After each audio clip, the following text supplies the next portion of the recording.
Ok. Ih, rapaz. Boa noite a todos. Bem-vindos a segunda live de portas abertas, né? Então, hoje, esse tema muito interessante, religião e marketing político, né?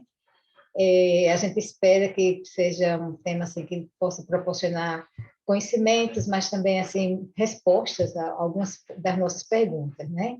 Então, gostaria de dizer um pouquinho como é que vai ser o programa. Na primeira parte do programa, os nossos três convidados vão expor algumas reflexões sobre o argumento. Na segunda parte, abriremos o microfone a todos os participantes para um diálogo. Pedimos, então, a todos de permanecerem com os microfones fechados durante as exposições.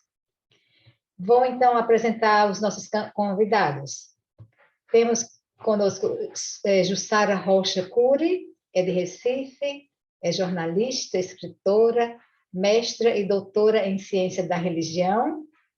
Nivaldo Hinojosa é também pernambucano, é mestre em gestão pública e cooperação internacional, faz parte do CONIC, que é o Conselho Nacional das Igrejas Cristãs do Brasil. Nivaldo tem 30 anos de atividades profissionais e culturais na Europa, na Ásia, é escritor e poeta. E o nosso convidado especial é o reverendo Maurício Amazonas, que é da Ordem de Santo Estevão, é clérigo anglicano, mestre em ciência da religião, presidente do Instituto Robson Cavalcante, fundador do Fórum pela Diversidade Religiosa do Recife. Então, vamos iniciar com Sara. Sara, eu lhe pediria, então, de fazer uma introdução, né, do tema de hoje, que é religião e marketing político. Por que esse tema? Por que decidimos fazer essa live com esse tema?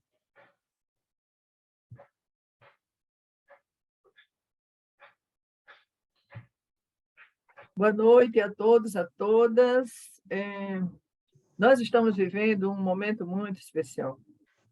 Eu não vou entrar nessa questão do momento que estamos vivendo, até porque isso aí será a fala de Maurício, mas não é novidade para ninguém o quanto se está fazendo distorções, digamos assim, entre religião e política, e também isso é uma coisa que o Nivaldo vai falar daqui a pouco.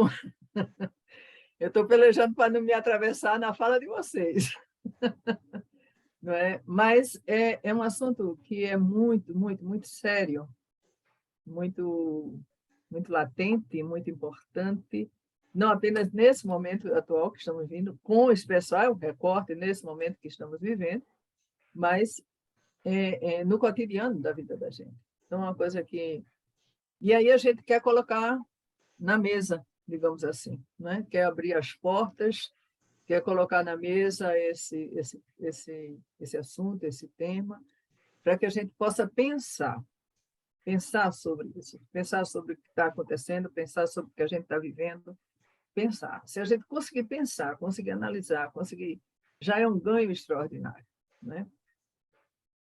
Então, eu queria convidar Nivaldo a nos reportar, digamos assim, ou nos fazer entrar nessa questão entre poder e religião, entre política e religião, né?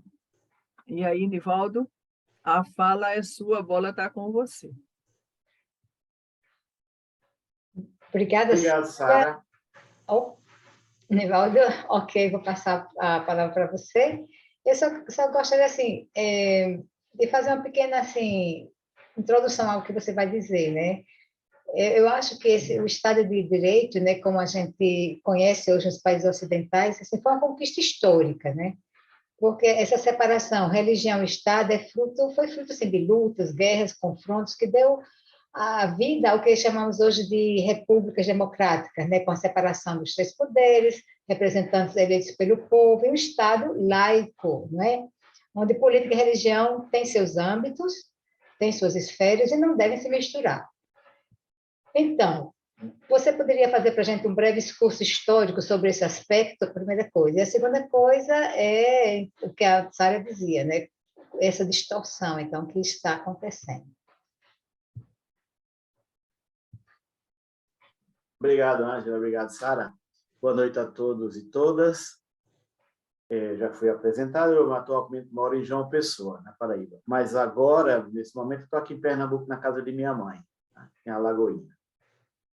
A questão religião e política é uma questão que existe quase, se poderia dizer, desde sempre.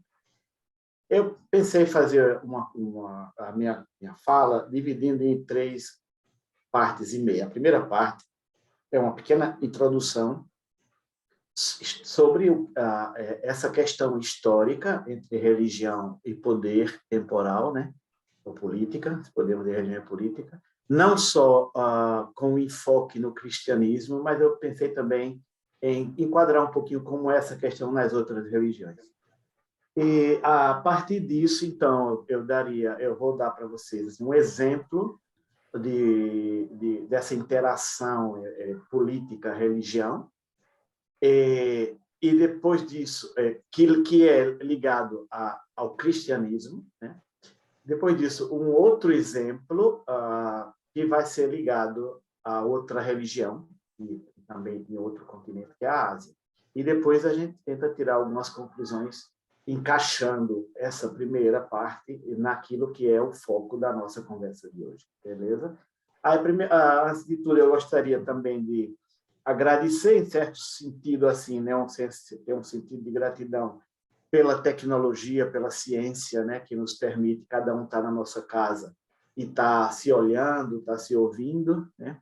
Isso é uma herança de uma tragédia, mas que é uma coisa que vai ficar como uma coisa positiva, e fazer um convite a cada uma de vocês, a cada um de vocês, de a gente se teletransportar, já que a gente está na frente de uma tela, teletransportar para a mesma sala, como se estivéssemos numa sala, cada um no sofá, com uma tacinha de café, ou, quem sabe, uma tacinha de vinho, ou um copo d'água, um chá, mas numa conversa entre amigos, porque aí a gente tenta, então, diminuir, né, essa distância, porque, no fundo, tempo e espaço são criaturas com as quais podemos conviver, né?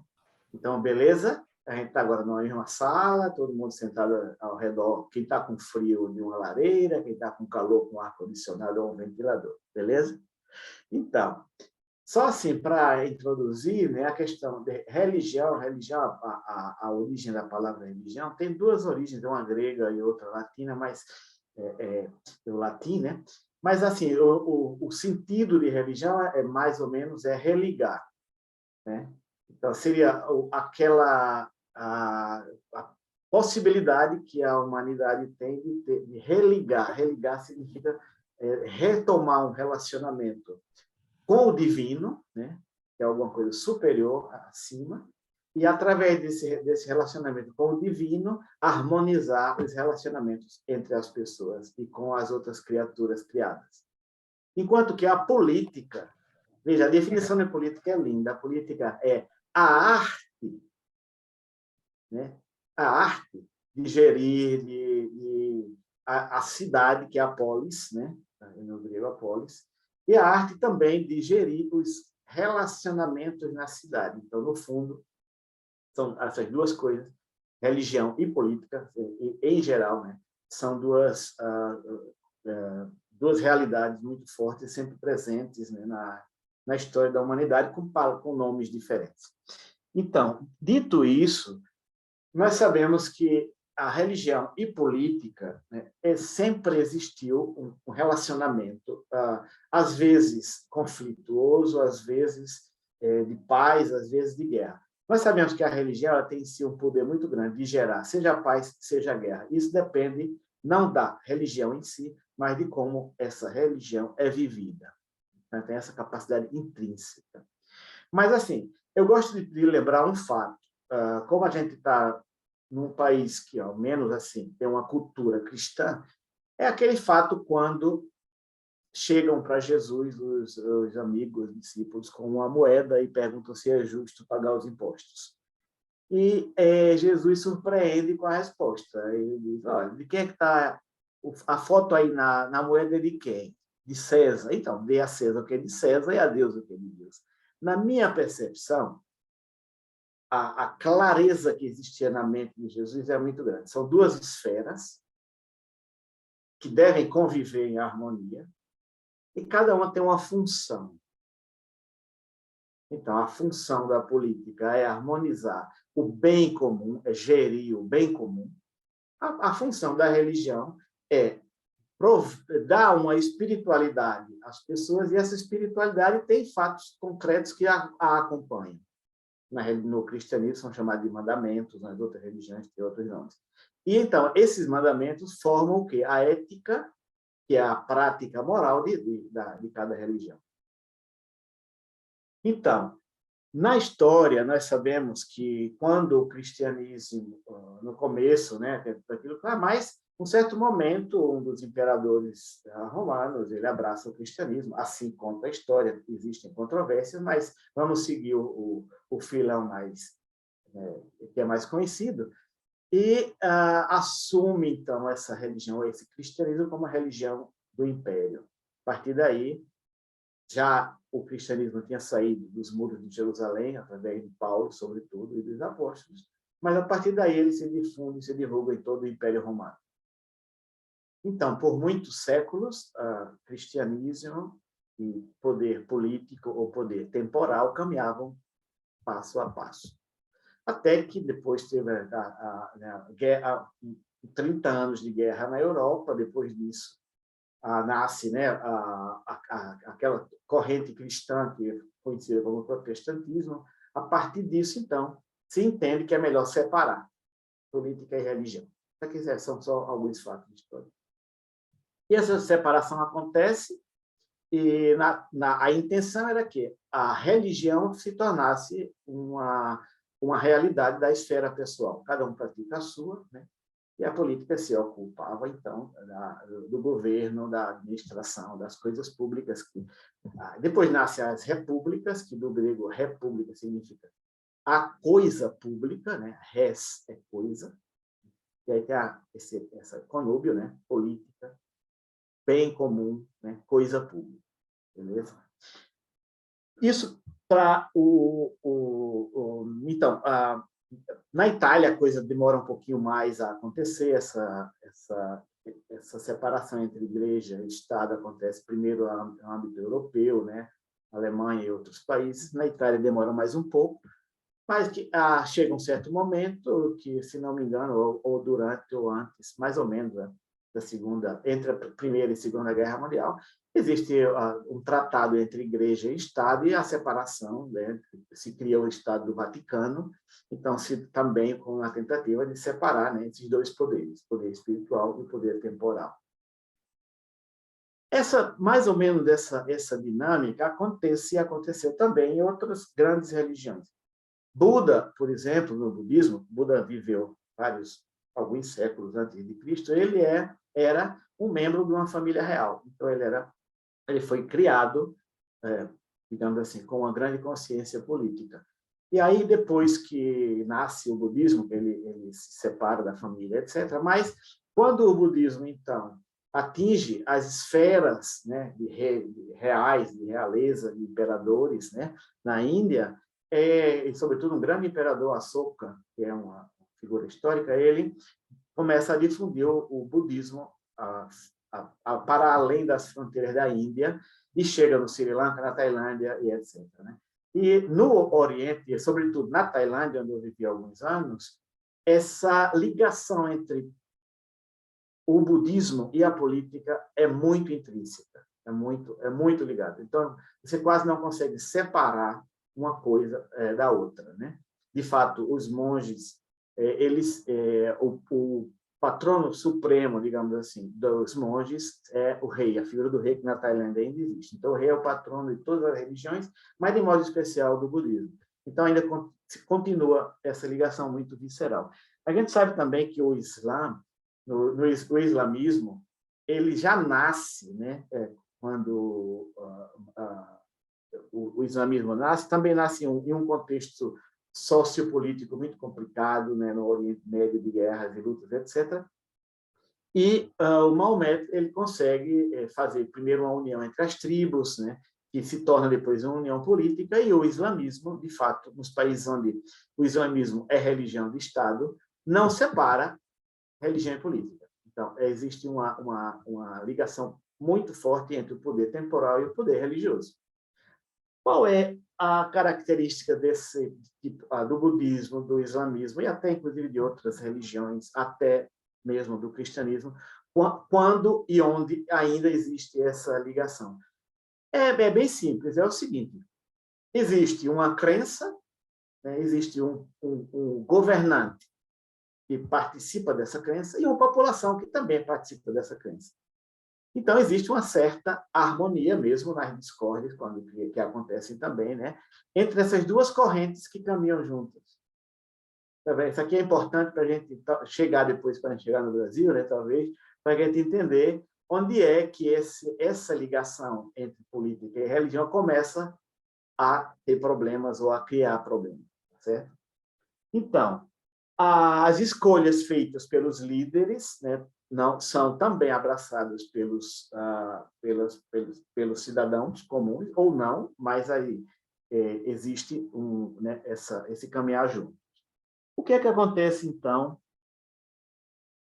Eu vou dar um exemplo, então, de uma ligação muito forte que existe entre política e religião. Inclusive, isso aqui é chamado de religião política. Estados Unidos da América. Os padres fundadores dos Estados Unidos da América, eles eram cristãos, né, vindos da Europa, e também maçons, né, eram a maçonaria. E a política norte-americana, ela assume uma conotação religiosa.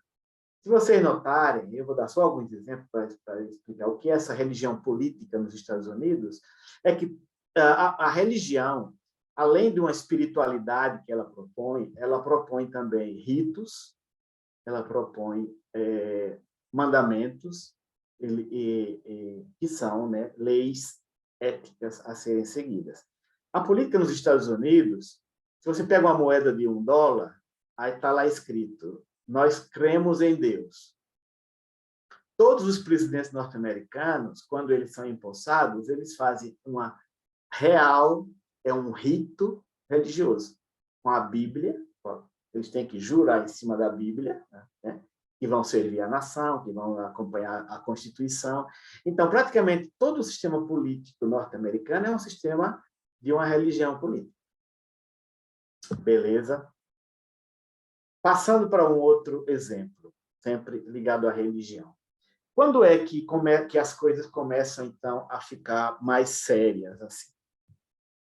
Quando, né, outros fenômenos acontecem, tipo um líder político que não necessariamente professa uma fé ou uma crença, né, e ele começa, então, a utilizar, seja o vocabulário, seja os ritos, ou até outras coisas das religiões, ou da religião no país ou no lugar onde ele está, para uso pessoal, para uso próprio da família, dos amigos.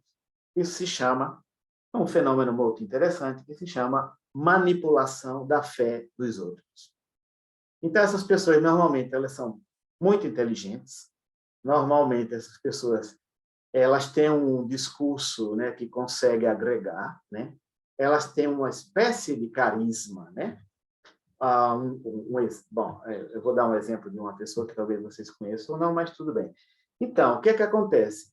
Esses líderes, eles utilizam imagens que estão muito enraizadas no imaginário coletivo. Se a gente traz isso para o Brasil, o nosso imaginário coletivo é muito cheio, né, de cristianismo, imagens de cristianismo, seja o cristianismo real, seja o cristianismo folclórico, mas é muito cheio. Então, e aí o que acontece? Esse uso, digamos assim, indevido, né, da fé dos outros é o que é que causa, né?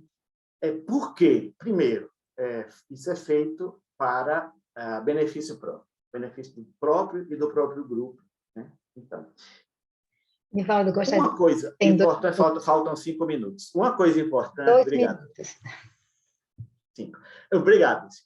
Uma coisa importante nessa questão aqui é a questão do dinheiro.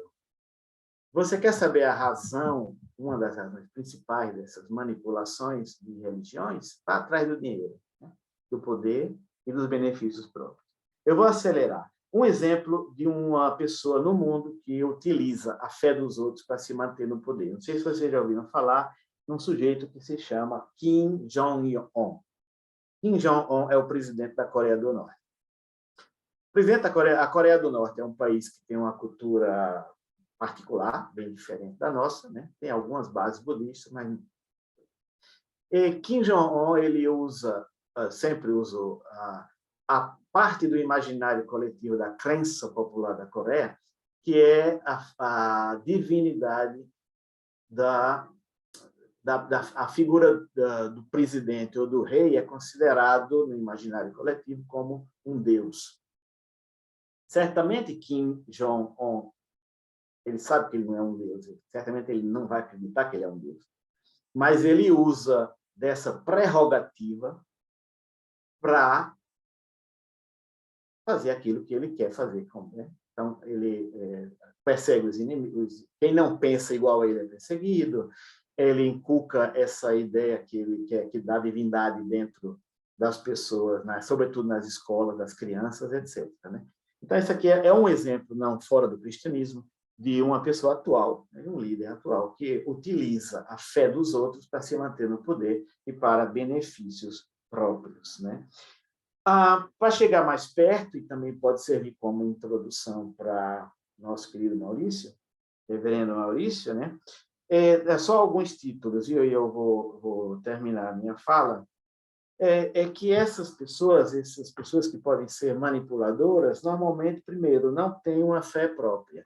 Então, eles são capazes de serem batizados em uma igreja evangélica e são capazes de entrarem na fila e receber a comunhão na igreja católica.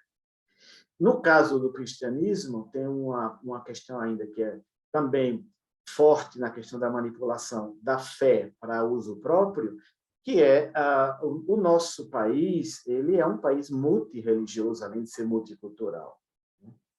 Então, um aspecto que pode ser muito trágico dessa manipulação de uma parte da população que tem uma certa essa fé cristã é dizer que as outras religiões são o demônio.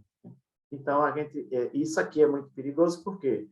Porque pode acontecer, e acontece, né? Perseguições várias que são fomentadas por esse tipo de discurso, né? Um discurso que gera ódio e pode gerar também violência. Aí, aqui, eu vou agora terminar. Por que esses líderes eles fazem essa coisa aqui? Né? Primeiro, para mostrar, sobretudo aos seus seguidores, né, que é como se eles fossem religiosos. Depois, para o benefício próprio da família, dos amigos, etc. Então, para concluir, é impossível uma convivência entre essas duas esferas, política e religião?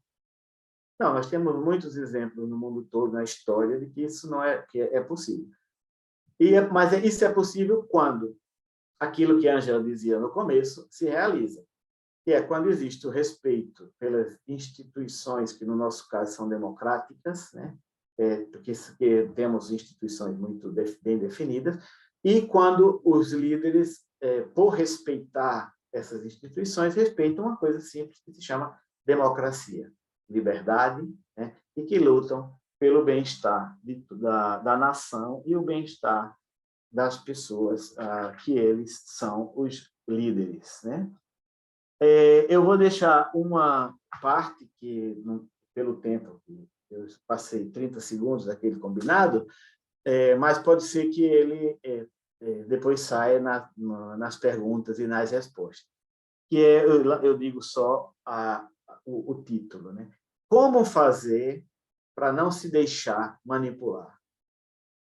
E como fazer para ajudar as outras pessoas a não serem manipulados por um discurso que aparentemente é religioso, mas que, no fundo, é só uma manipulação para manter as pessoas no próprio poder, e pessoas e amigos, e siga o dinheiro. Para onde o dinheiro vai, a gente vai entender também quais são os motivos principais desse tipo de manipulação. Beleza? Muito obrigado pela atenção. Passo a palavra à nossa querida moderadora e eu fecho o Rivaldo, microfone. obrigada. Sim, está um pouquinho. Mas a gente espera que esse tema volte nas perguntas, que você possa desenvolver melhor essas dicas que você já deixou aí, né? Então, vai ser muito interessante. Então, agora a gente passa a palavra ao nosso convidado, o reverendo Maurício.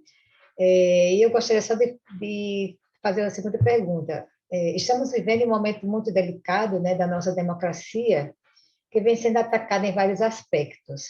De alguns anos para cá, existe uma tentativa, né, da parte de alguns representantes políticos de misturar as duas esferas, política e religião, para fins eleitoreiros, ainda por cima isso, né? Isso tem deteriorado, né, as bases da nossa democracia e da nossa Constituição. O que o senhor pode nos dizer a respeito? Eu quero agradecer a Ângela, agradecer principalmente ao contato primeiro, que foi feito pela minha amiga Jussara, e dizer do prazer também de conhecer o Nivaldo Hinojosa. Olha, eu preparei a minha reflexão para falar sobre a tentação da teocracia, ou os perigos da teocracia, falando dentro desse tema geral que vocês propuseram, que é religião e marketing político.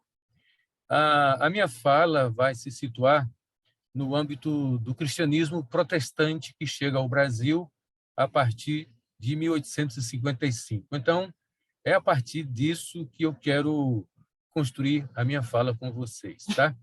O protestantismo que chega ao Brasil em 1855 é trazido por um escocês médico chamado Calley, Robert Calley. E é um protestantismo que chega para os brasileiros, trazido por portugueses e pelo Dr. Calley.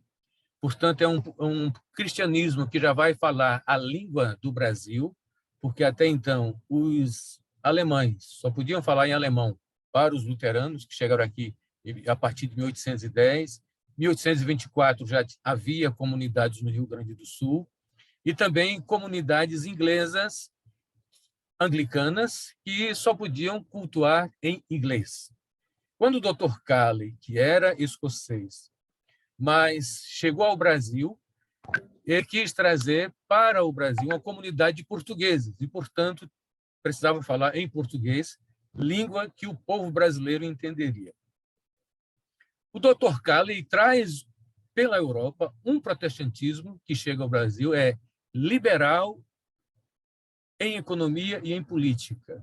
É republicano, que se opõe à monarquia. É um protestantismo contra a escravidão dentro de uma sociedade escravagista. É um protestantismo pró-científico e a favor do progresso dentro de uma sociedade que estava muito atrelada ao Concílio de Trento e muito atrelada a valores antigos, inclusive que eram contrários à ciência e ao progresso. As escolas protestantes e a Associação Cristã de Moços foram os primeiros a trazer para o Brasil a prática do voleibol e do basquetebol, incentivando a prática de natação, de esportes em geral. Esse é o protestantismo que chega ao Brasil, é um protestantismo progressista, portanto, pró-científico. O problema, em boa parte, se dá com a chegada do pentecostalismo a partir de 1910, 1911, com sua teologia platônica de afirmar que o corpo é a prisão do espírito, começou-se a tratar o corpo como um inimigo da santidade. Portanto, o corpo é algo que precisa ser reprimido. Era preciso evitar toda e qualquer prática que expusesse o corpo. Daí a proibição do futebol, da praia, da ginástica. E um pequeno passo depois disso chegou-se também a estética. Proibiu-se agora usar short, bermuda, camiseta regata, mini saia, e tudo isso passou a ser um pecado contra o corpo e contra Deus. Algo semelhante acontece também com os estudos. Há um versículo muito preferido por essa turma: a letra mata, mas o espírito vivifica. Então, não precisamos ter profundidade nas letras.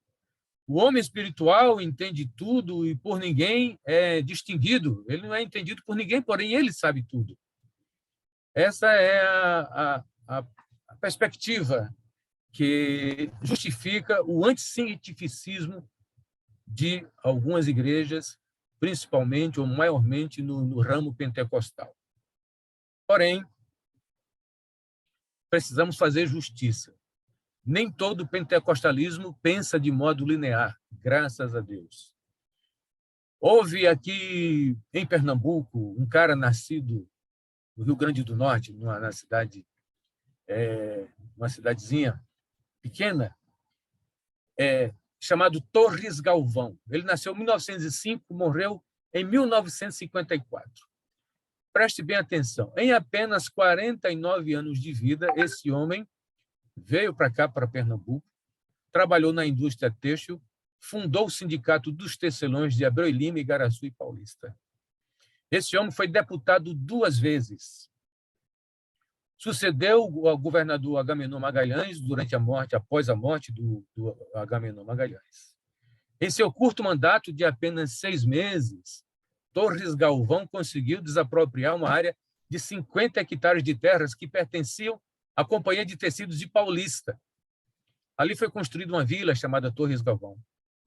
Sabe mais de uma coisa? Torres Galvão era pastor da Assembleia de Deus e ocupou altos cargos na liderança entre os seus pares. É reconhecidamente o primeiro e único operário que governou este estado de Pernambuco. Voltemos agora a falar um pouco daquelas igrejas que chegaram no século anterior, a partir do Dr. Calley. Até meados do século XX, do século passado, os pastores dessas igrejas, que faziam um contraponto ao pentecostalismo, eram pesquisadores que trabalhavam como funcionários nos institutos de pesquisas históricos e geográficos das capitais brasileiras. Muitos foram gramáticos e filólogos. Eram muitas vezes acusados de pastores carnais, pois confiavam mais na ciência que no espírito. Este foi um tempo em que pastores e padres ocupavam, lado a lado, as cátedras das universidades brasileiras.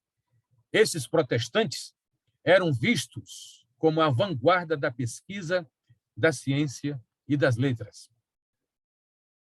Portanto, nós temos 2 protestantismos. Aquele que chega a partir de 1855, os chamados, principalmente os europeus, e os pentecostais, 1910, 1911. Essas igrejas caminhavam de modo e pensavam e agiam de modo separado, de modo diferente.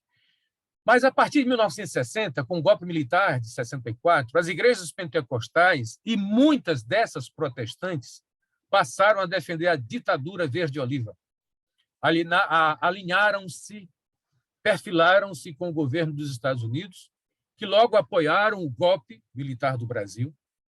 E essas igrejas, por que se alinharam com os governos brasileiros e americanos? Para poder receber algumas benesses, para distribuir com as comunidades mais carentes. Era até um alinhamento pró-ditadura, um alinhamento com a tortura, em nome de dar pão para alguns famintos. Silenciaram diante da tortura pastores e até mesmo os bispos, imaginem, que faziam parte de espionagem, tinha carteirazinha do SMI. Estes pastores entregaram jovens de suas igrejas porque eram do movimento estudantil, entregaram ao DOI-CODE. e alguns foram mortos. Outros torturados que conseguiram sobreviver, como Enivaldo Padilha, morto recentemente, já de fartos dias, mas que foi duramente torturado. Procurem, ele esteve no Provocações, e tem muitos documentários, podem procurar no meio eletrônico, Enivaldo Padilha, ou pessoas que foram entregues por bispos e pastores dentro da sua igreja. Nesse período tenebroso da história do Brasil, dizia-se, nos anos 60 em diante, crente não se mete em política. E a melhor coisa que se tem a fazer é votar no governo. Ponto final. Porém, com a abertura a partir de 1979, com as diretas já em 84, a eleição da Assembleia Constituinte em 1986, e finalmente chegando-se à Constituição Democrática e Cidadã que nós temos hoje, que data de 4 de outubro de 1988, né? 5 de outubro. E aí nós temos aquilo que há muito tempo o Brasil não sabia, eleição direta para presidente da República em 1989. De 79 a 89, nesses 10 anos de efervescência e no desjejum de uma ressaca cívica, os evangélicos viveram em polvorosa e diziam: agora, irmão, vota em irmão. Muitos foram os pastores e líderes religiosos do mundo evangélico, andando pelos seminários, escolas e igrejas, fazendo campanha porque eles precisavam ser deputados federais para votar na Constituinte, assegurando a liberdade de culto. E muitos foram eleitos. Irmão, vota em irmão. Aliás, esse foi o título de um livro de Josué Silvestre, Irmão, vota em irmão. Foi também esse período da transição do governo de José Sarney. José Sarney tinha vindo o último presidente da ditadura militar, João Batista Figueiredo. Então, José Sarney foi eleito pelo Congresso na chamada eleição indireta para o mandato. E nesse período que ele estava presidente, aconteceu a Constituinte. A Constituinte dizia que o mandato do presidente do Brasil devia ser 4 anos. Porém, o mandato de Figueiredo tinha sido 6 anos. Sarney queria para si um mandato de 6 anos também, porque ele foi eleito no antigo regime. Ele não tem culpa se o regime mudou no meio. Então, agora, abre-se uma negociação. 4 anos, conforme a Constituição, ou 6 anos, conforme o regime militar. Criou-se, nessa época, o Centrão, uma bancada, uma nascente, a bancada ainda nascente, bancada evangélica poderosa, que começa a negociar com José Sarney. O resultado saiu 5 anos para o mandato de José Sarney, o mandato intermediário. O pagamento disso foi a entrega de concessão de muitas emissoras de rádio FM para o Brasil inteiro. Pernambuco teve deputados que ganharam emissoras de rádio, no Brasil todo, não foi diferente. E depois de terminado esse período, perguntaram ao deputado, né, esse deputado constituinte: o senhor ainda votaria nos 5 anos de Sarney, que foi aquele governo terrível? O senhor votaria ainda? Ele disse: se fosse para pregar o evangelho de Jesus, eu votaria tantas vezes quantas fossem necessárias. Então, isso é um pouco da formação, né, desse centrão. Esse é o centrão, que está sempre do lado do governo. E um outro, que hoje é governador de um estado importante do Brasil, chegou a dizer, bateu no bolso da calça e disse: os evangélicos estão aqui, dizendo que comprava e pagava, os evangélicos pertenciam a quem pagasse mais. Era uma vergonha, era uma excrescência para uma bancada que, em nome de Deus, que votou muitos projetos. Aliás, dizem que a única coisa que os deputados evangélicos votaram de graça foi aquele preâmbulo que diz: nós, povo do Brasil, em nome de Deus, promulgamos. Então, foi mais ou menos isso aí, esse tempo que os evangélicos começaram, né, com o Centrão e a bancada evangélica. Em meados dos anos 90, aventou-se a possibilidade de se criar um partido evangélico aqui no Brasil. A proposta era clara: fechar bares, boates, terreiros e tudo que contrariasse a ética evangélica, mas uma ética evangélica à moda brasileira. Não é essa ética evangélica no mundo, né? Na Europa, nos Estados Unidos, na Ásia. Graças a Deus, esse projeto não foi adiante. No começo dos anos 2000, vimos uma crescente desenvoltura dos candidatos das igrejas neopentecostais. Veja, já não é mais a igreja pentecostal de 1910, 1911. Um século depois, no ano 2000, temos a igreja neopentecostal firme, forte, poderosa, que elegeu muitos candidatos, muitos vereadores nas capitais principais do Brasil, e, em seguida, também elegeu deputados federais e deputados estaduais.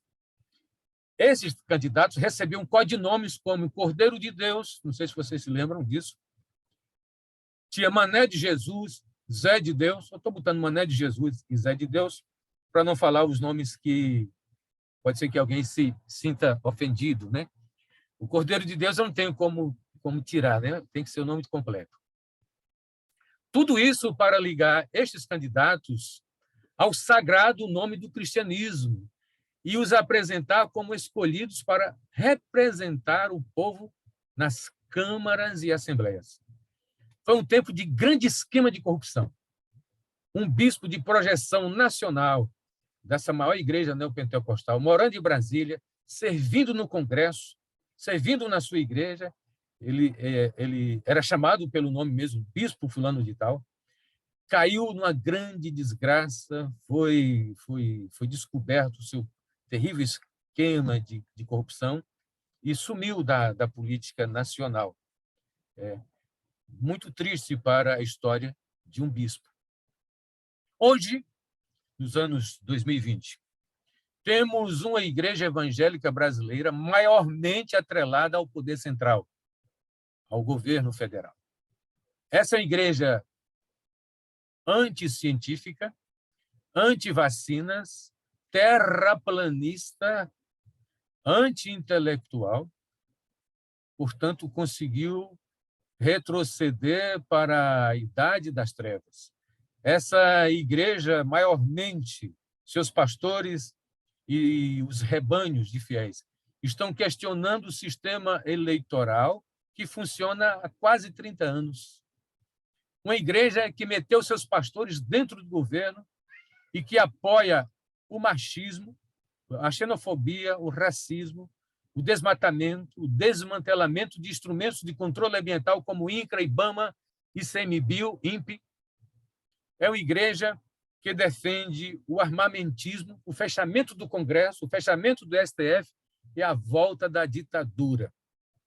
Realmente, minhas amigas, meus amigos, essa igreja não tem nada a ver com o protestantismo que aqui chegou no século XIX. Para finalizar, eu teria uma leitura de um pensamento do bispo Robson Cavalcante, mas ele é uma citação que exigia uma leitura completa, e eu deixo para depois, se houver oportunidade. É uma citação que fala exatamente isso, o perigo da teocracia e a vontade de ser aquilo, a salvação da lavoura, né? Declarar para o mundo o destino manifesto que a solução do Brasil seria botar protestantes, evangélicos, católicos no poder, para que então pudesse dar o tom e dizer que essa nação é maiormente cristã e, portanto, os outros terão que se dobrar aos caprichos da maioria. Isso seria rasgar a Constituinte, faltar com respeito à liberdade de culto e ao Estado laico. Isso não é o que deseja o mundo civilizado, e o mundo civilizado que teve uma grande contribuição do protestantismo. Isso seria um retrocesso terrível, uma vergonha para o povo de Deus, e nós esperamos que isso não aconteça jamais.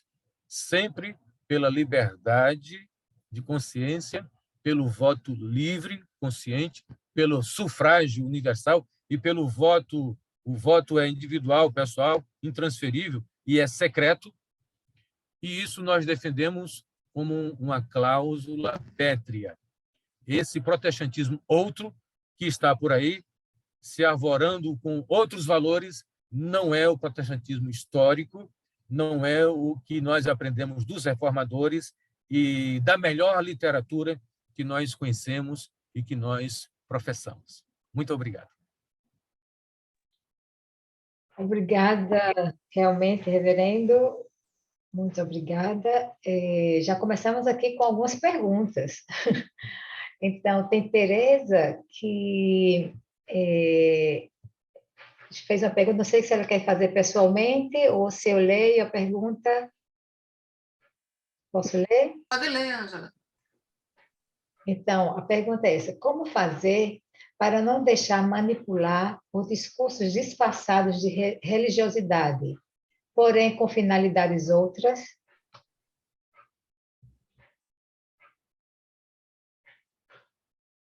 Posso responder? Tentar? Depois a gente se completa. Né, Maurício? Aqui o mestre somos todos, não existe. Aqui tem um estudo científico que diz que o seguinte, né? Que normalmente o cérebro humano ele toma duas espécies de decisões. Eu acho que isso aqui é muito, muito importante ter o conhecimento dessa aqui. A primeira é uma decisão rápida, emocional ou intuitiva. É quando nós agimos de modo impulsivo, certo? Chega uma ação e a gente tem uma reação. A outra é uma resposta lenta, racional ou cognitiva. E essa daqui é fruto de pensamentos mais reflexivos, né? E aí o que acontece? Normalmente, diante de uma crise, aqui fala de crise, mas eu falo, podemos dizer assim, diante de uma... Vamos descer. Diante de uma notícia que a gente recebe no WhatsApp, e a gente sabe que estamos sendo bombardeados, né? Por notícias. Que diz, por exemplo, não sei, fulano fez um pacto com o demônio, cicrano vai liberar todo tipo de abominação para o país se for eleito. Essas são afirmações que são discursos, né? Por quê? Para quê? Para salvaguardar. Normalmente, o discurso é pátria, família, Deus. Né? Não necessariamente nessa ordem. Mas é um discurso disfarçado de religiosidade, né? Para salvar isso aqui. Então, diante disso, que reação a gente pode ter? Pode ter a primeira, que é acreditar, aceitar, e passar a mandar para todos os grupos que a gente tem essa coisa aqui, né? Por exemplo, o WhatsApp. Ou a gente pode simplesmente parar diante disso, fazer uma reflexão e tentar entender por que essa coisa está sendo colocada, né? E aí é o seguinte, aqui esse cientista ele diz uma coisa bem interessante, ele fala mesmo especificamente do sistema político brasileiro. Ele diz que o sistema político brasileiro, que o nosso cérebro, eu vou ler aqui para não me perder, tá? Normalmente ele encara tudo aquilo que acontece em 5 etapas. Veja, a primeira é a seguinte, são 3 emocionais e 2 racionais. E ele diz que isso aqui está muito ligado ao discurso político brasileiro. Qual é a primeira etapa? Negação do problema. Existe corrupção no governo? Não, não existe. Os adeptos à corrente de pensamento, né, que defende, etc. Né? A segunda, então a culpa não é nossa, é de terceiros. Então, a busca de culpados. É uma sequência lógica, né? E a terceira é medidas desesperadas. Não sei se vocês se reconhecem dentro de um certo discurso que permeia, né, vários meios aí de comunicação, etc. Né? Mas existe um outro modo, né, de enfrentar isso aqui, que é a segunda etapa. E a segunda etapa é o seguinte: aceitação do problema, busca de soluções aceitáveis. Onde é que a gente encara essa questão aí, né, da manipulação? Primeiro, tentar o máximo possível usar a cognição, nosso cérebro. E veja que é interessante que, normalmente, os grandes ditadores, né, eles não gostam muito de promover educação, né, cultura, porque, normalmente, educação e cultura são duas coisinhas que ajudam as pessoas a pensarem, né? Então, se ajuda as pessoas a pensarem, a reação ela não vai ser imediata, né, de adesão. Ou, mesmo, de não adesão. Então, esse é um modo, né, que é bem assim, prático, né? É prático, é refletir. Diante do bombardamento de qualquer coisa que acontece, parar um pouquinho e refletir. Depois, nessa reflexão, se é uma reflexão cognitiva, que pode também ser sentimental, mas tem que usar as duas coisas, mas você para um pouquinho e pensa, se alguém está falando que esse discurso é cristianismo, por exemplo, fazer isso, fazer isso, fazer aquilo, né? Será que é? Veja que a religião, qualquer que seja a religião, acho que penso que todos concordam, né? A religião normalmente os ensinamentos são para fazer o bem. Sobretudo o cristianismo, amar o próximo, aceitar.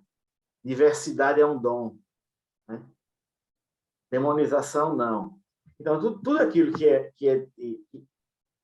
é fora disso aqui.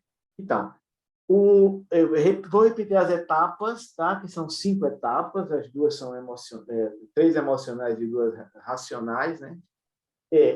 Negação do problema, a busca de culpado, medidas desesperadas. Isso aqui.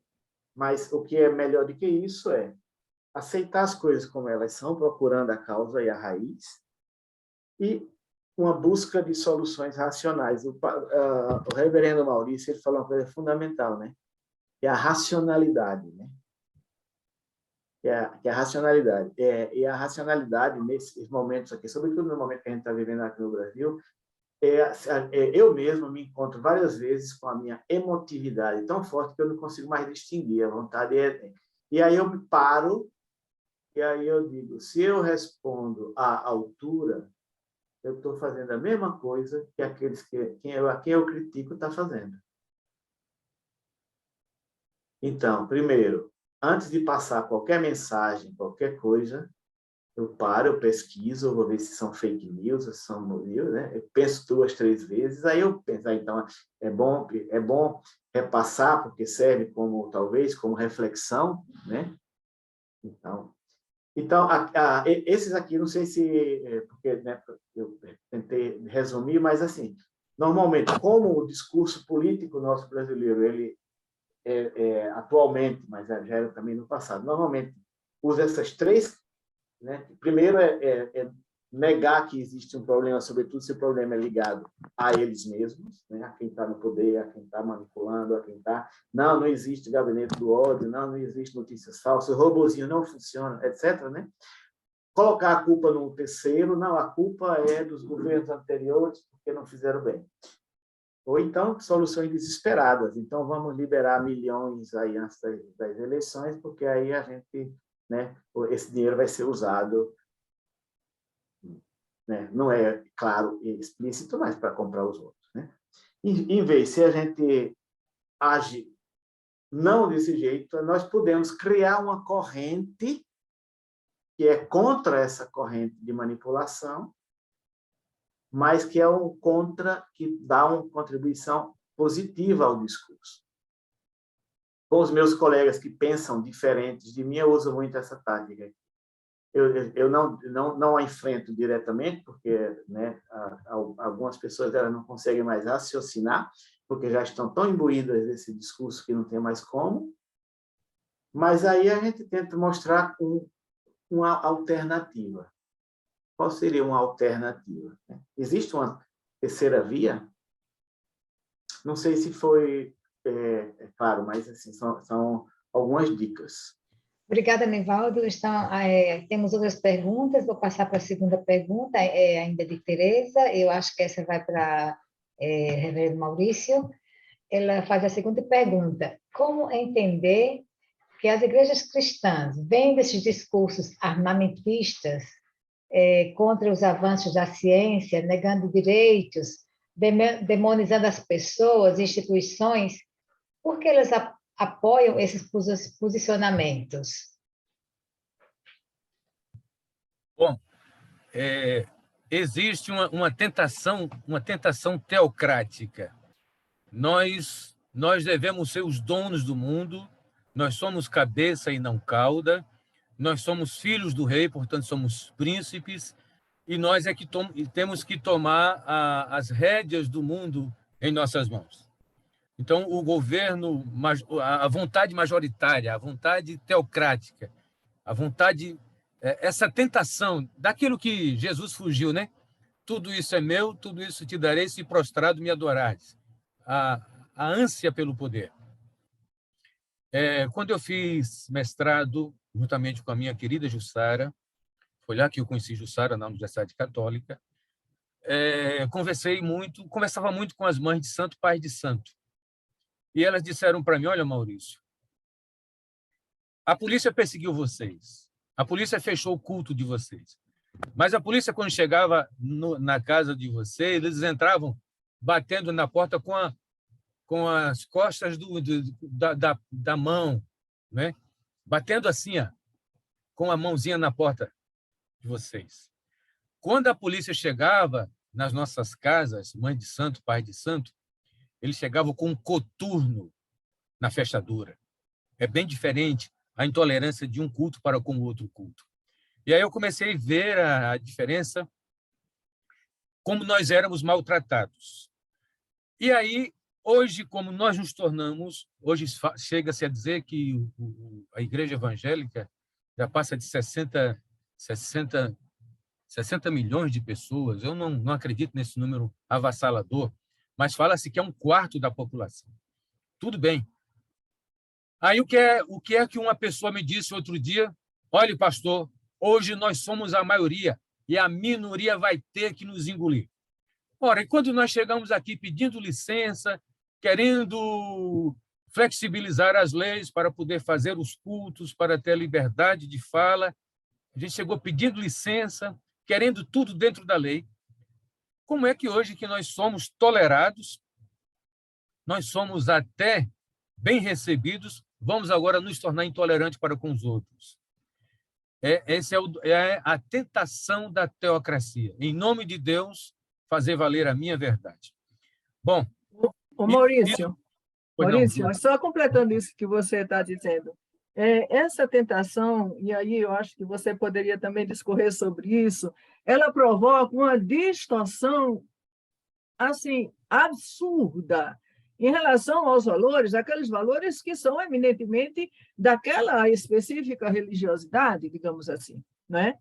Então, isso, nós estamos assistindo hoje uma distorção assim absurda. Então, eu digo que se tivesse, ouvimos isso, né? Se tivesse pistola no tempo de Jesus, ele teria se armado de pistola, ele teria comprado pistola. Então, E aí, o que é mais preocupante nessa situação toda é que nós temos uma massa imensa que não tem, como você colocou, como o Nivaldo colocou também, não tem mais o discernimento, seja por conta de ausência de uma escola de qualidade, seja por uma doutrinação dentro da própria congregação religiosa, seja por conta de todas essas raios que a gente viu e que chega no Brasil todo, né, nesse histórico maravilhoso que você colocou, né, alicerçado naquilo que Nivaldo havia colocado antes. O que nós estamos experimentando é o caldo que sobrou de tudo isso. Então, nós estamos vivenciando o ápice da distorção, né? O ápice da distorção. Então, basta chegar lá e chorar, ou basta chegar lá e ter uma esposa que se veste de verde para falar manso e para ter aquela coisa quase que miraculosa, não é? E aí eu nego tudo aquilo que é a essência do cristianismo. Esse é que é o fato que nós estamos vivenciando concretamente hoje, e esse é o ponto mais preocupante. Porque, na minha cabeça, isso está destruindo a nossa capacidade de ser gente. E quando eu digo destruindo a nossa capacidade de ser gente, é a nossa capacidade de olhar no olho do outro e amar o outro como o outro é. Então, nessa distorção não cabe, senão a linguagem do ódio, não é? E isso está massificado. Isso está massificado. Não é? Então, nós vemos, eu vejo aqui em Paulista, por exemplo, não é? Existe uma igreja aqui perto, que eu não sei nem de que congregação elas que meio dia em ponto estão ajoelhadas no asfalto quente, com a Bíblia na mão, a gritar e a blasfemar, de uma certa forma, porque é um grito de ódio, não é um grito de louvor ao seu Deus que você acredita e que tem que louvar meio-dia, sol a pino, e meia-noite e 3 horas da tarde, aquelas horas que são sagradas para aquela instituição religiosa. O dia das horas. Não, é o grito de ódio. É o grito de ódio. Então, é o anular o outro. É isso que tá se espalhando com toda essa base que você colocou, essa base histórica que você colocou, Exatamente. essa base que Nivaldo colocou, né? Introdutoriamente. Exatamente. Então, nós estamos diante disso. Nós estamos diante desse fomento ao ódio que bate de frente. É o oposto daquilo que foi pregado por Jesus, de quem nasceu o cristianismo. Não é? Então, essa distorção, essa que vai assumindo e que vai... Né? E aí cabe todas as mentiras. E aí cabe todas as fake news, que, só para um esclarecimento, a fake news, você sabe disso, Maurício, e Nivaldo também, não é uma simples mentira. Não. É uma indústria montada a partir de uma distorção de um fato que poderia ser verdadeiro. Então, eu distorço e as pessoas só veem aquilo que aparentemente é verdadeiro, e eu distorço e eu dou uma outra conotação para gerar o ódio, para justificar a arma, para justificar a militarização, inclusive, dos nossos jovens que estão dentro de algumas igrejas evangélicas, para ter força aquela fala do pastor dizendo: se você não votar no meu candidato, você não pode participar da ceia do Senhor. Ora, quem é ele para dizer que uma pessoa não pode participar do seu sagrado? Quem? Quem é? Né? Então, nós estamos diante de uma coisa extremamente séria, um limite extremamente sério de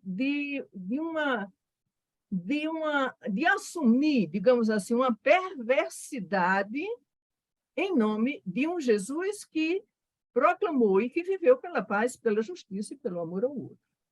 Né?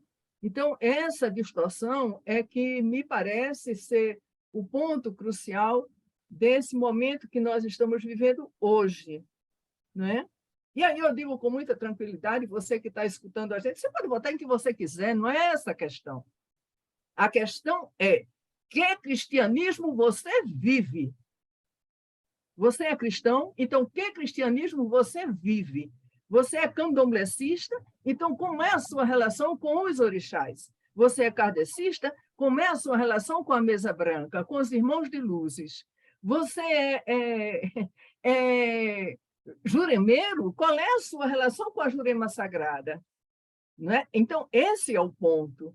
Esse é o ponto que nós estamos vivendo, que vai para além de uma campanha eleitoral. Porque, passando essa campanha eleitoral, essa situação permanecerá. Essa situação permanecerá. Então, nós, por exemplo, cristãos católicos, ou cristãos luteranos, ou cristãos anglicanos, ou cristãos adventistas, como é que nós estamos cuidando das nossas comunidades?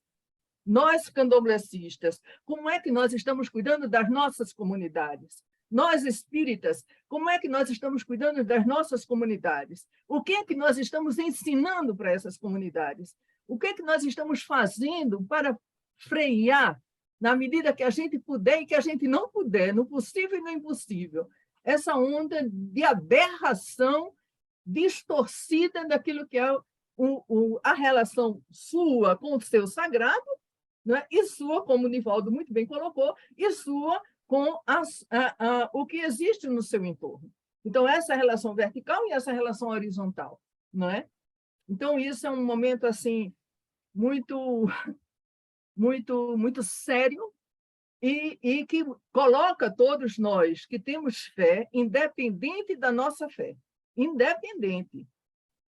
Vou repetir, seja budista, seja anglicano, luterano, católico, apostólico, romano, não é? Candomblessista, kardecista, não importa, não importa. Essa minha relação com o sagrado, como é que ela se esparrama na relação com quem está do meu lado? É uma relação de amor, então essa relação com o sagrado, ela me fortalece, não é eu estou a serviço da quem está no poder e da quem quer usurpar a fé da nossa população para se manter no poder, para se blindar, digamos assim, da justiça, porque tem as suas vantagens em estar ali no poder. Para quem quer usurpar da riqueza brasileira e deixar o povo na miséria em que está se vivendo, né? Então, eu acho que isso é o ponto, para mim, que é o ponto que nós estamos no nosso limite, vivendo esse nosso limite hoje. Exatamente, Ju. Obrigada, Sara. Voltaria a palavra a Reverendo Maurício e gostaria depois do senhor de convidar Jaime Lux, que já fez duas considerações muito interessantes, e Margareth Daldegan, para, se quiserem dizer alguma coisa, em vez de escrever, o que escreveram.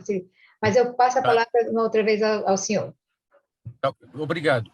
Eu queria mandar um beijo para minha mulher, que está aqui com a gente, Keila Camargo, para minha cunhada Sheila, minha ovelha, minha paroquiana Ana Maria Roque da Mata e meu amigo, irmão Silvio Luiz. Olha, Jussara, esse ponto não podia deixar de ser abordado. Esse mundo cristão, porque não é só o protestantismo, você pega hoje católicos romanos, de padres e bispos que estão com o mesmo discurso de guerrilha. Eles estão dizendo que nós estamos numa guerra. A guerra do bem contra o mal. Nós, o bem, eles, o mal. Agora, o outro deixa de ser o meu próximo. O outro não é mais o meu próximo. O outro agora é o meu inimigo e tem que ser combatido. E numa guerra, ora, vale tudo, meus amigos, minhas amigas. Então, vale a mentira, vale quebrar todas as regras. Para que observar e obedecer a conduta do Manual de Genebra com relação à guerra? Vale tudo. Então, dessa maneira, pode-se até inventar um discurso para Jesus. Dizer que Jesus nunca foi pacifista. Olha, o profeta Isaías aponta Jesus como o príncipe da paz. Os anjos, quando Jesus nasce, no Evangelho de São Lucas, capítulo 2, os anjos cantam glória a Deus nas alturas, paz na terra aos homens de boa vontade. Jesus chama os discípulos no capítulo 5 de São Mateus, dizendo que é para que seja manso. Bem-aventurados os mansos, porque herdarão a terra. Bem-aventurados os pacificadores, porque serão chamados filhos de Deus. Ele se apresenta como manso e humilde. Manda Pedro guardar a espada, porque quem com ferro fere, com ferro será ferido. E agora o sujeito vem me dizer que se Jesus tivesse revólver, na sua época ele teria comprado revólver, bala e cartucheira. Meu Deus do céu. Então, vale tudo agora, vale até mudar a fala do sagrado. Tá certo? E agora nós podemos criar qualquer artimanha, qualquer artifício para demonizar o outro. O outro agora é o demônio, não é mais o meu próximo. Como é que eu estou lidando com isso? Por exemplo, vocês sabem, eu sou um reverendo anglicano, minha mulher está aqui, minha paróquia está aqui vendo também. Ora, você sabe, Jussara, você é uma claritiana, você é uma clariana. você sabe, nós estamos este ano no Evangelho de São Lucas. Qualquer cristão aqui, protestante, anglicano, luterano, ortodoxo ou romano, sabe, é o Evangelho de São Lucas, o ano BC. C. E o Evangelho de Lucas é farto. Jesus trabalhando e tratando as mulheres, curando mulheres, Jesus trazendo as crianças para o centro da ação, o centro da roda, Jesus dizendo que o Evangelho veio para os pobres, Jesus dizendo que dos pobres é o reino dos céus. Então, eu não preciso apoiar nenhum candidato. A minha paróquia pode votar em quem ela quiser. Agora, os valores do reino de Deus, ela ouve a partir do próprio Evangelho, que é pró-vida, pró-mulher, pró-criança, pró-trabalhador, o excluído no centro da cena. E Jesus desce a madeira com força nos donatários do poder, nos escribas, nos fariseus, naqueles guias cegos que roubam as viúvas, que mantêm o povo na opressão.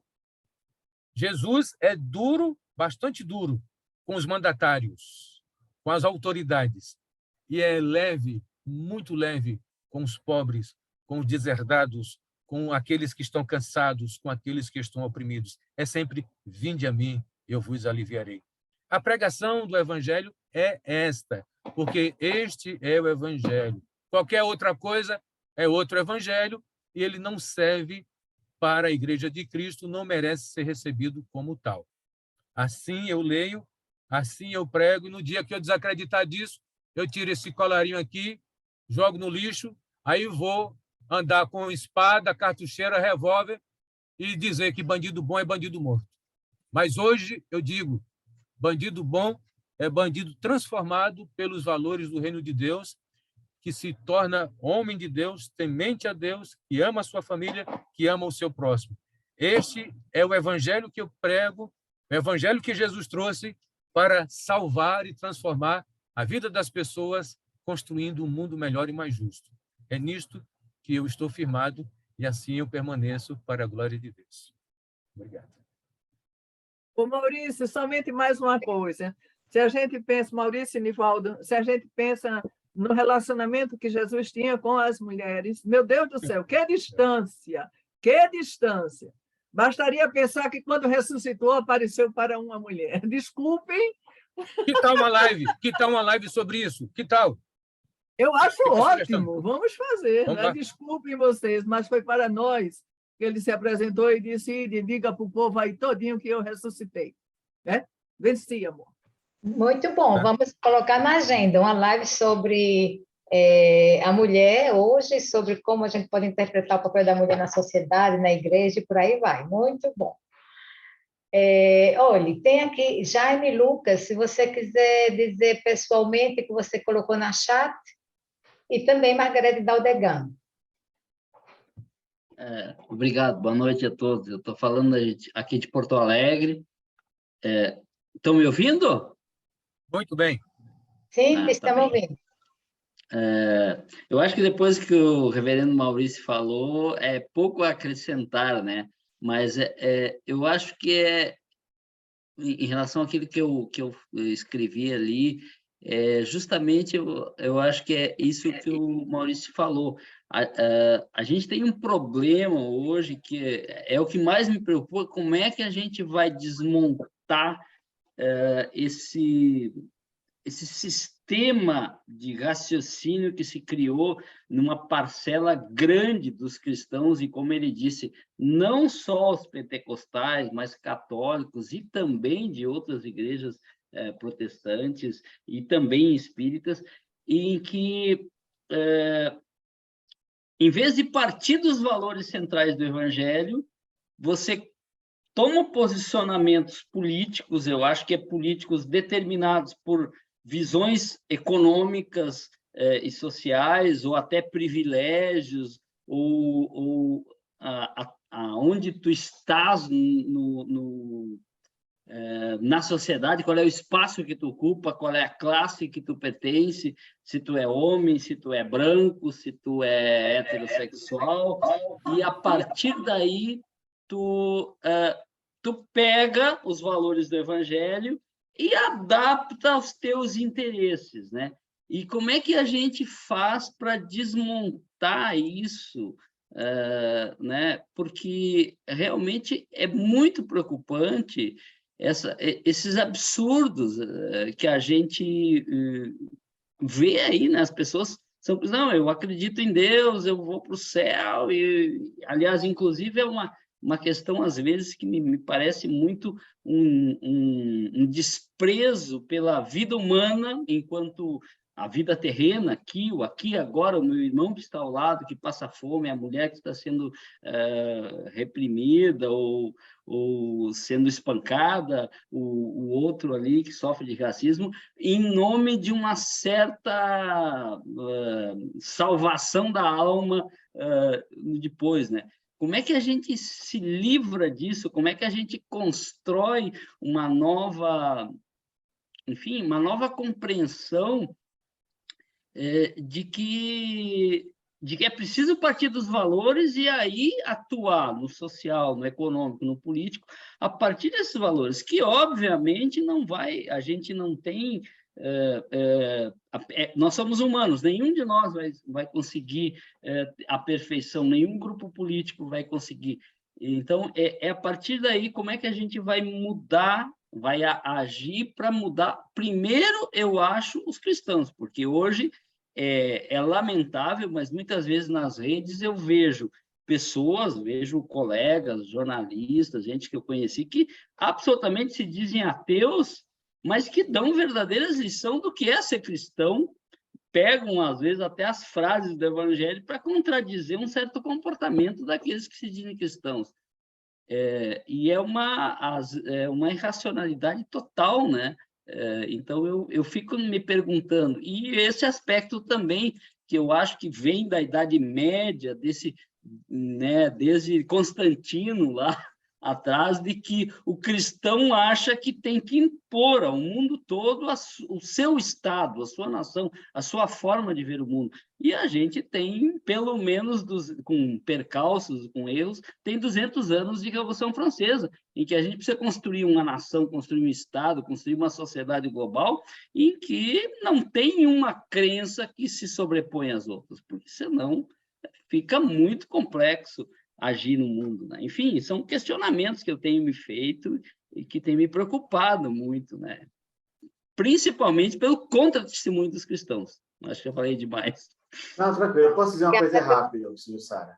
Porque, para ser bem direto, bem sincero, a primeira coisa é que a gente tem que mudar esses governantes.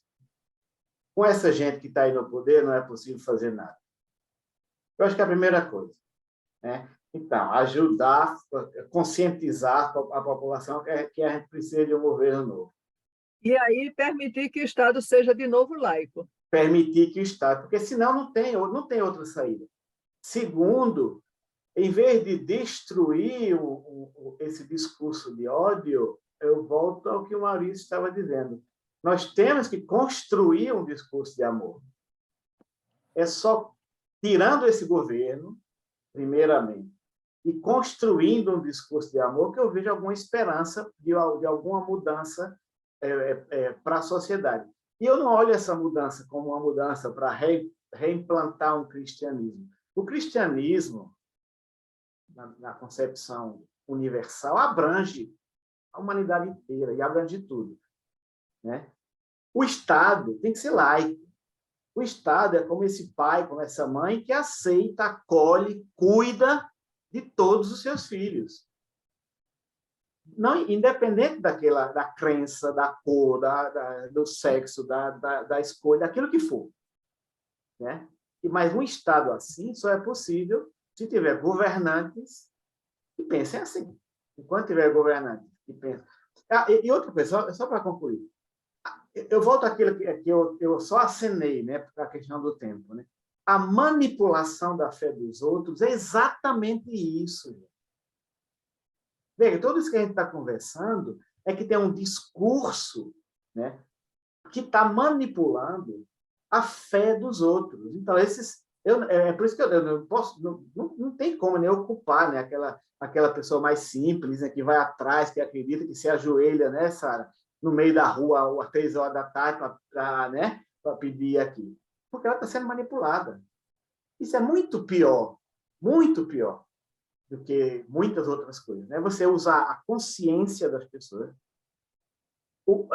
entrar dentro dessa consciência com um discurso que não tem nada de cristianismo, é claro, vamos ser claro, né? Não tem nada de cristianismo, mas tem uma veste, não, o Brasil é um país cristão, então a gente precisa salvar esses valores.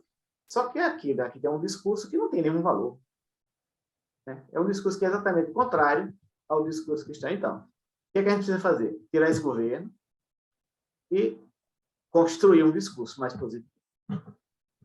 Inclusive, quando eu falei das distorções, né, Nivaldo, eu acho que você vai concordar comigo, essa questão da família, né? Eu defendo a família, sim, mas que tipo de família? O que é que você compreende por família, né?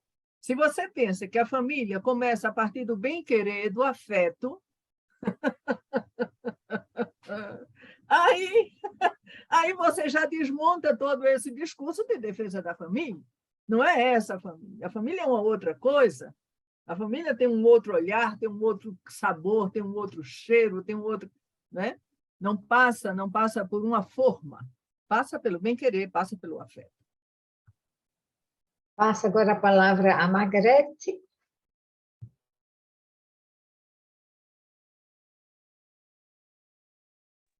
Então, tantas coisas são importantes e que nos desafiam, porque a gente sabe que a gente está diante de uma eleição onde provavelmente a gente tem uma massa enorme de pessoas que são refém de uma visão de religiosidade que acredita que o bom comportamento, que o não questionar as coisas, que não colocar qualquer questão que pareça dividir ou que pareça conflitante, é o melhor que se pode fazer. Então, nós temos, na verdade, eu penso, duas coisas que nos coloca diante dessa eleição numa...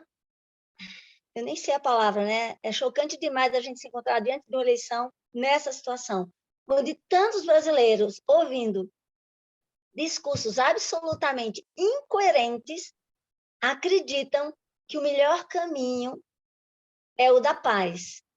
E a paz significa não questionar nada. Um país caminha bem se ele vive em paz. E essa confusão de que as pessoas boas não questionam nada é que fazem com que tantos cristãos acreditem que quem questiona é arruaceiro. Esse é um dos maiores problemas. O bom comportamento é eu dizer amém, me juntar com um monte de coisa e acreditar em alguém que está acima de mim. Então, nós estamos refém de uma situação gravíssima, nós não vamos sair disso nem tão cedo. É um trabalho para o futuro, mas, a meu ver, além das escolas terem que fazer o seu papel, os líderes religiosos precisam ser questionados nessa religiosidade acostumada a dizer amém para absurdos desde que a paz seja mantida. A paz, nem que seja com um monte de crimes ocorrendo. Então, essa mistura de sentimentos confusos é que faz com que tantos católicos e tantos evangélicos e tantas pessoas de religiões que têm, assim, ideias incríveis, se sintam de joelhos diante de pessoas absolutamente desonestas. Então, a nossa base é de pessoas colonizadas que precisam dizer alguma coisa acima de mim e que eu construo um país progressista se eu não me divido, se a gente se junta de qualquer forma num aparente paz. Então, eu acho que o que tem de mais grave entre nós é isso, uma religiosidade absolutamente incoerente que permite com que líderes absolutamente desavergonhados falem em nosso nome. Absolutamente desavergonhados falem em nosso nome. Então, é a base do cristianismo. Nós estamos ligados a um cristianismo sem coerência e com muitos, muitos, muitos líderes religiosos que também, sem base, defendem que os bons costumes se ligam a políticos que falam uma voz bonita e que ganham eleição. Nós estamos diante disso. Esse é o nosso maior problema, falar para essas pessoas que foram cooptadas por esse tipo de pensamento. Então, nós temos uma coisa de agora que eu não sei o que se consegue fazer até a eleição, né? Por mais que a gente tenha esse desejo, mas a gente fala para quem está perto de nós. Nós não estamos conseguindo falar com aquelas pessoas que tiveram a mente sequestrada. Então, nós temos um desafio de agora e nós temos um desafio enorme, que é exatamente construir na sociedade um conceito de coerência que, primeiro que tudo, esteja disposto a lutar pelo bem-estar de cada homem. Porque, na verdade, a religiosidade está absolutamente contaminada de uma fé em Deus descompromissada que causa concentração de renda, onde as pessoas conseguem rezar e esquecer todos aqueles que estão na miséria. Então, esses são problemas graves, né? Que dilaceram. Se a gente olha para uma eleição e a gente olha como nós estamos de mãos vazias, nós não conseguimos falar, porque as pessoas estão contaminadas de uma religiosidade proforme, formal e incoerente. Então, esses são os nossos desafios, porque nós sabemos que quem está aí tem que sair, mas não basta somente tirá-los, porque eles vão ficar o tempo inteiro infernizando com seu discurso de bom moço, né? Nós sabemos que a eleição pode até mudar esse governo, mas o nosso trabalho não pode ter paz, porque é tudo isso junto e mais alguma coisa. Temos esse desafio, não podemos nos entristecer, temos esse desafio para frente. Obrigada, Margarete. Aqui na chata tem Eduardo, que eu acho que é até meu sobrinho, que está dizendo sempre, um atrás do outro: o Brasil é um Estado laico, o Brasil é um Estado laico, o Brasil é um Estado laico. Colocou 3 vezes nesse sentido. É uma coisa assim, bem interessante essa, né? Então, partir dessa ideia de que a gente quer construir um discurso não de ódio, mas de fraternidade, e como a Margarete dizia, assim, isso não vai acabar agora, né? Precisa a gente fazer um trabalho sério, profundo, né?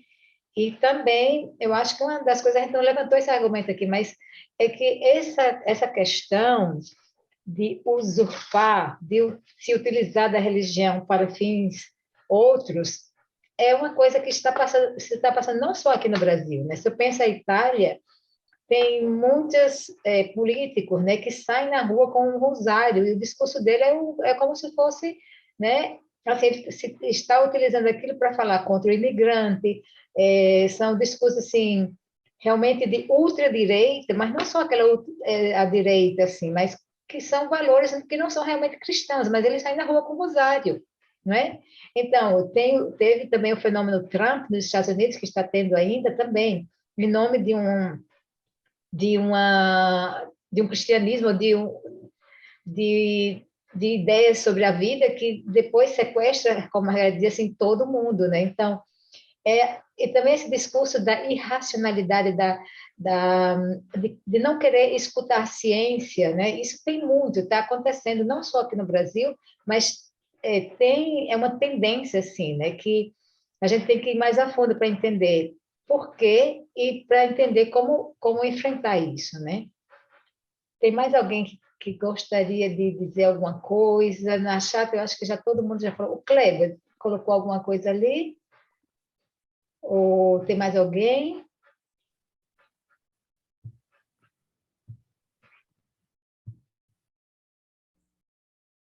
Eu acho que foi agradecer por esse momento valioso, né? A gente poder estar falando tudo isso, mas e a conclusão, acho que a gente pode chegar a esse que a gente está nesse caminho e entender que eu penso isso que precisa elevar, acho que pensar num governo que eleve a capacidade, a cultura, né, a educação realmente dessa massa, dessa grande população que hoje está aqui, que talvez as novas gerações, né, a gente consiga realmente criar essa mentalidade capaz de entender, capaz de fazer uso da cabeça para entender o discurso também do meu líder religioso e saber fazer uma crítica, né? Saber comparar com aquilo que realmente é o que eu sigo, o que realmente está na... Porque, do contrário, a gente vai ter essa população que vai, né, sendo levada, né? E a religiosidade ela não vai ocupar esse vazio cultural, né? Ela traz valores muito grandes, mas não ocupa essa parcela, essa grande vazio cultural de educação, né? Então, talvez esse povo que tem acesso já encontra uma cultura, né, nessas igrejas e tudo, enfim, mas ainda não é capaz de, né, pelo contrário, é capaz de desvirtuar, né, de capaz de levar a pensar tudo o contrário daquilo que é a mensagem do Evangelho, né, a boa nova. Então, essa é uma coisa que a gente pensa, que é sério, como a Margarete falou, né? Não vai ser agora que a gente vai, mas é preciso pensar, né, governos assim que eleve o padrão social, né? Nesse sentido e em tantos outros, mas a educação que nos abre os olhos, a compreensão dos fatos, a compreensão das notícias, a compreensão Gostaria disso. de agradecer, parabenizar Jussara e a Ângela e o Nivaldo, agradecer pelo convite e dizer que foi muito importante ouvir vocês nessa noite. E a gente E vai lhe principalmente, aperrear, viu, pastor? principalmente num tempo como esse, que já passou a moda de live, e a gente estava com 30 pessoas aqui vendo ao vivo. Parabéns a vocês pela organização e divulgação. Eu só queria dizer uma coisa, só para encerrar a minha participação aqui nessa. Escutando Margarete, escutando o Jaime, o próprio Nivaldo, o pastor, o reverendo Maurício, meu amigão, o Kleber, me deu uma saudade tão grande das nossas pastorais sociais, né? Que falta que faz, né? Esse estar entre o povo, estar nessas comunidades, estar nesses rincões todos, né? E que lacuna que se deixou e que não se ocupou de outra forma, senão com essas distorções todas que foram se infiltrando nisso daí, né? Mas vamos para frente e vamos ter a coragem de, como disse Nivaldo, de começar no primeiro passo, que é mudando isso que está aí, né, Nivaldo? Ter a coragem de mudar, e ter a Isso, coragem sabe? e ter a coragem de depois arregaçar as mangas e continuar, porque outro dia conversando com o Jaime, cadê Jaime? Ainda está por aí? Acho que sim. Conversando com o Jaime, eu disse, Jaime, o grande problema, depois de tudo isso, vai ser a gente ajudar a reconstrução das pessoas, Uhum. a partir de nós mesmos, né? Essa reconstrução das pessoas, porque realmente nós estamos num processo como disse a Margarete, um processo de enfraquecimento enquanto pessoa, né? De descompromisso. Então, essa reconstrução, a partir de nós também, a partir de nós mesmos, ajudar nessa reconstrução das pessoas com os valores mais bonitos que um ser humano, independente de suas crenças, possa ter e possa desenvolver e possa fazer frutificar. Beijo no coração de todo mundo. Eu já estou Sara, me peraí, despedindo. tem duas pessoas assim que acho que a gente ainda poderia ter 2 minutinhos, né? Então tem José Eugídio, que fez uma colocação muito interessante, se ele quiser falar para a gente, e também levantou a mão, deixa eu ver aqui, como é que ele se chama? Ai, peraí. Se Gildo. chama Gildo, Isso, Gildo. Frade Tá? Gildo, do povo Chucuru. Isso. Então tem José Eugídio, depois tem Gildo. Aí a gente vai depois terminando a nossa live, mas enquanto isso a gente vai querer escutar essas duas pessoas, tá bom? 1 minutinho para cada um.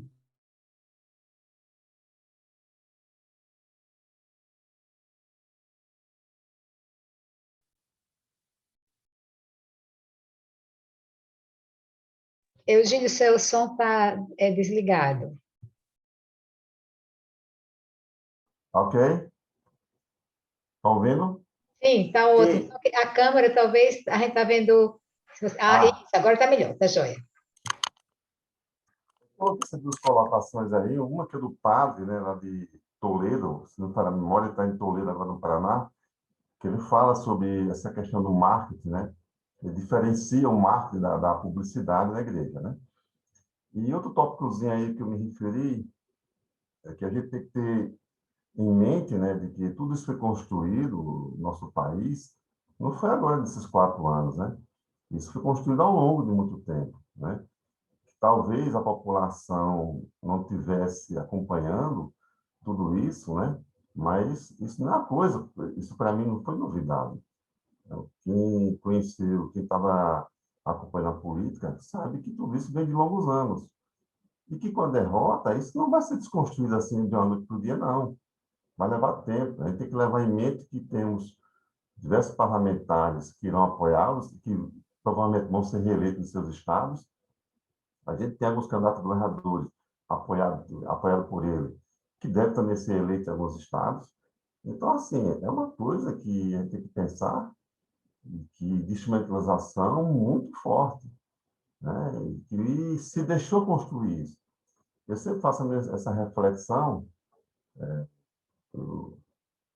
como é que se deu tudo isso, né? O que levou a isso tudo, né? Porque a gente diz, não, mas ficar ganhando eleição, sim, mas o fato de ganhar a eleição deve ter motivado para algumas questões. Que questões foram essas, né? Foram as questões de rejeição a outros candidatos? Realmente foi isso? Ou essas questões elas se deu por conta da própria sociedade em si, que está fragilizada, sempre foi no nosso país.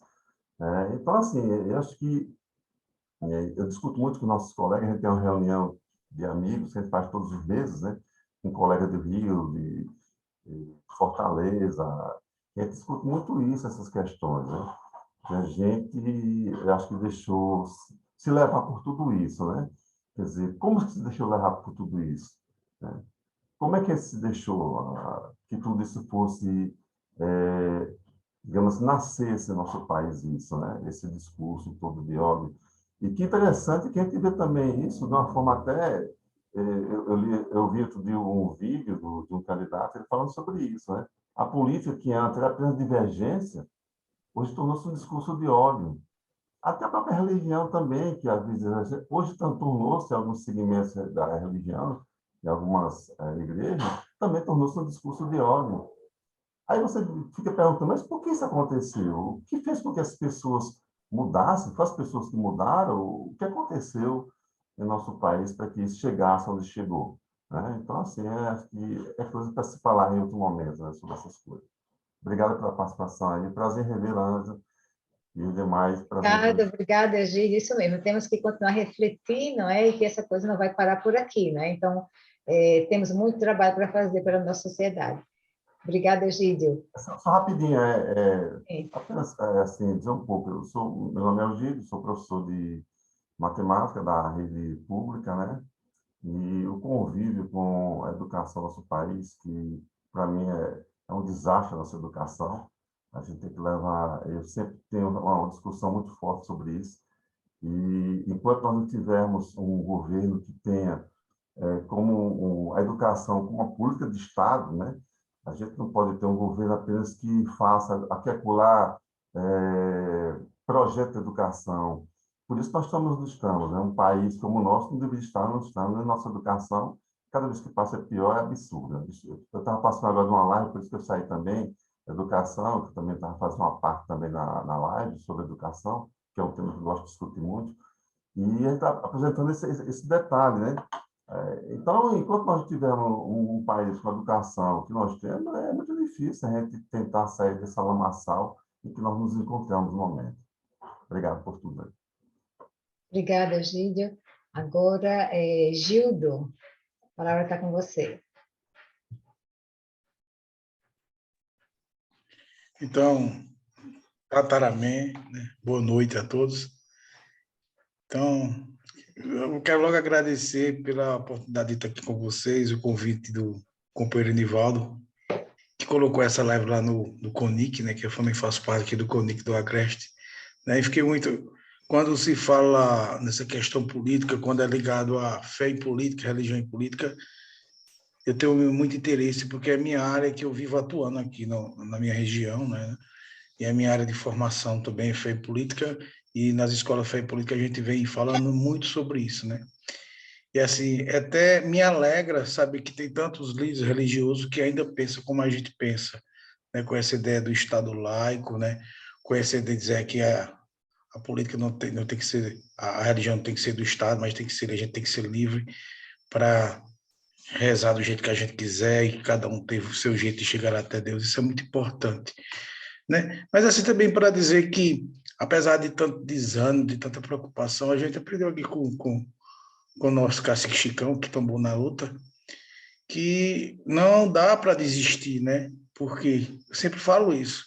Nós temos aí 500 anos de colonização, muitos achavam que a gente tinha morrido, que nós não existíamos mais. E a gente aqui está presente, são sementes que estão germinando, que está voltando, que está aparecendo. Eu acho que lutar, a gente está passando por um período tenebroso, um período difícil, mas a gente acredita muito na natureza, a gente acredita no dia e tem a noite, tem o dia de escuridão, tem o dia de claro, um dia o mar está agitado, um dia o mar está mais calmo, e a gente vai aproveitando e vai resistindo a tudo isso. Eu acho que lutar, continuar na luta, na resistência é um dever nosso. Uma coisa que é principal para a gente poder vencer, gente, a gente tem que estar bem de espírito e o amor tem que estar acima de tudo. E esse não é o amor, esse amor que todo mundo fala de boca para fora. É o amor para quem é discípulo de Jesus, acredita. É aquele amor que Dom Helder nos ensinava. Eu ainda vou mais longe. Eu acho que nós somos a minoria abraâmica que Dom Helder nos ensinou. A gente está firme e vamos resistir. Sério resistente, porque temos aqui 20 e poucas pessoas que conseguem pensar dessa forma. E Jesus começou seu trabalho com poucos. A gente vai continuar. Se a gente, apesar de ser indígena, ter minha religiosidade indígena, mas eu também sou cristão e acredito muito nisso.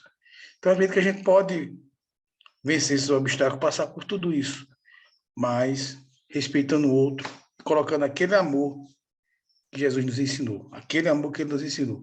Não é um amor qualquer, é um amor de verdade.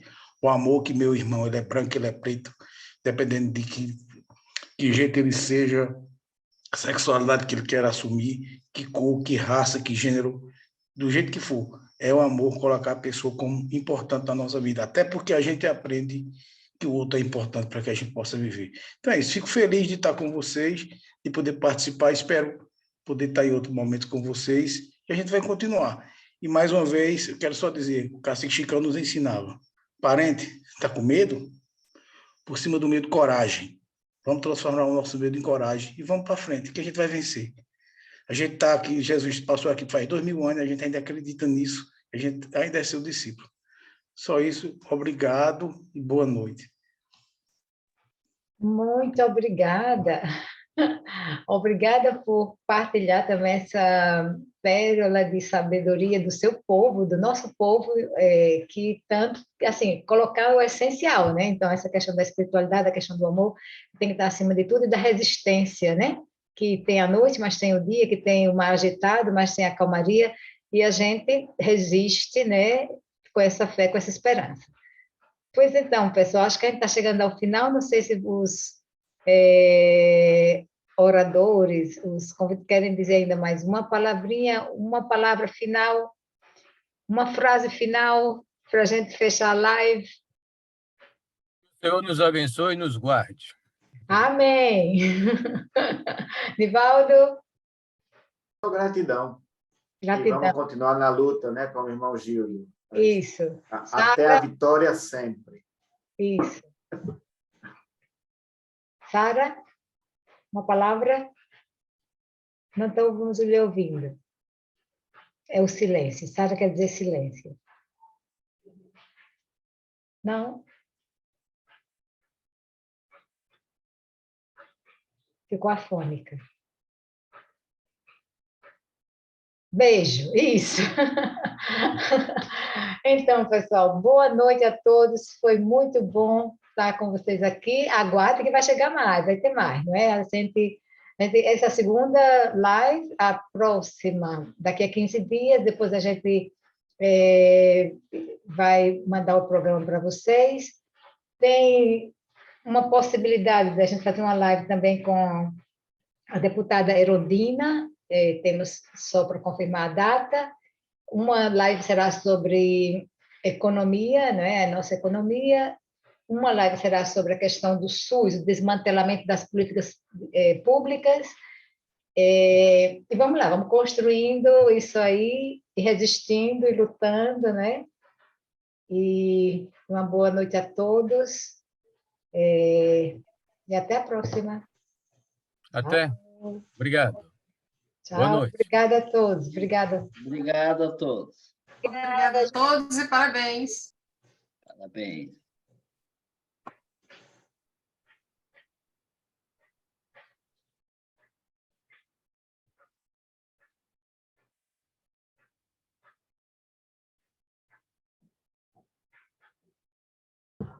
Agora, estão me ouvindo? Eu digo muito lindo, obrigada. Regina, obrigado. Amei essa live. Estou esperando aquela também das mulheres na lista. Isso, agora vamos amarrar isso aí com o Maurício, com o Sário, esse das mulheres, vai ser interessante. Amei o intervento de Maurício, porque eu fui na Itália muitos anos atrás para fazer uma formação. E lá tinha Leslie, era uma anglicana, que fazia formação comigo, e ainda hoje somos grandes amigas, todos os dias a gente se fala. Temos as nossas idades, mas ela operou muito na igreja anglicana para levar essa consciência que a gente tem, que o valor do evangelho é esse mesmo, é o amor, né? Então, encontrar hoje um anglicano, eu senti uma alegria imensa dessa participação sua aqui conosco. Obrigada. Prazer, Regina. Muito obrigado, Regina. Um beijo. Obrigada. Tchau. Tchau.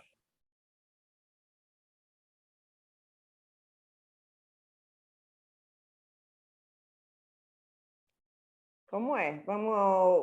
Vocês vão fechar? Vou ver aqui como é que sai desse negócio. Vamos sair, né? Eu também estou tentando entender. Aqui apareceu, saí. Então, boa noite a todos. Tchau, Regina. Se a gente quiser ficar um pedacinho, Lu, pode interromper a gravação.